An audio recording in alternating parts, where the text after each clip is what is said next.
What's up everyone, welcome back to another video on Get tips, and this video I'm going to talk about how to download DaVinci Resolve 20 on your laptop or your PC and how we can do this. So as you can see, I have already downloaded and installed it, so I'm going to demonstrate how we can get it.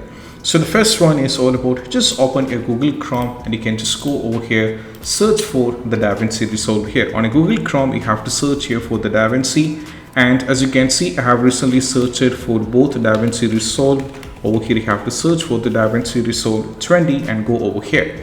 So this is the official website, which is called Black Magic Design, and you can click on the DaVinci Resolve 20 over here. So that's going to take you to this. And right now, if you scroll down, you can see we have options. One is free download versions. Another one is where you have to pay around $400 or $500. So I'm going to click on this free available versions. And I have two options, whether I can download the DaVinci Resolve 20 or I can download the DaVinci Resolve Studio as well. So what I'm going to do is let me download this one. So over here I have to click on the respective OS which I wanted to add, which is available for the Mac OS X, Linux, Windows ARM and Windows x86. So I have already downloaded this one. If I just go over here in my downloads, it comes around 3 GB, where I have already downloaded the DaVinci Resolve. And you'll be having the folder over here like this. And once you don't receive this, you have to extract it. Just click over here, show more options, go for the extracted. So you'll be getting this particular folder over here like this. In this particular folder, you'll be having a .exe where you have to install it on your system so that the DaVinci Resolve will be available and you can use it.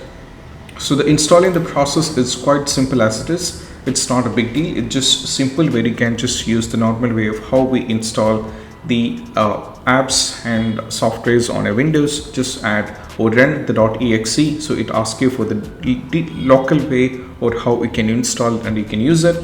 After it's successfully installed, you can just go over here and open your DaVinci Resolve, where you can do all your needed works on the DaVinci Resolve. Also, I really like the softwares and it's one of the finest one. Even though we pay around $500 or $600, it is fine with it, all its features, and I really love it. So this is what you have to do when it comes to how to get the DaVinci Resolve on your Windows 11 on your both laptop and PC for free. And I hope this video is helpful, and if you find this video helpful, don't forget to subscribe and click on the bell icon for more notification. That's it. Bye.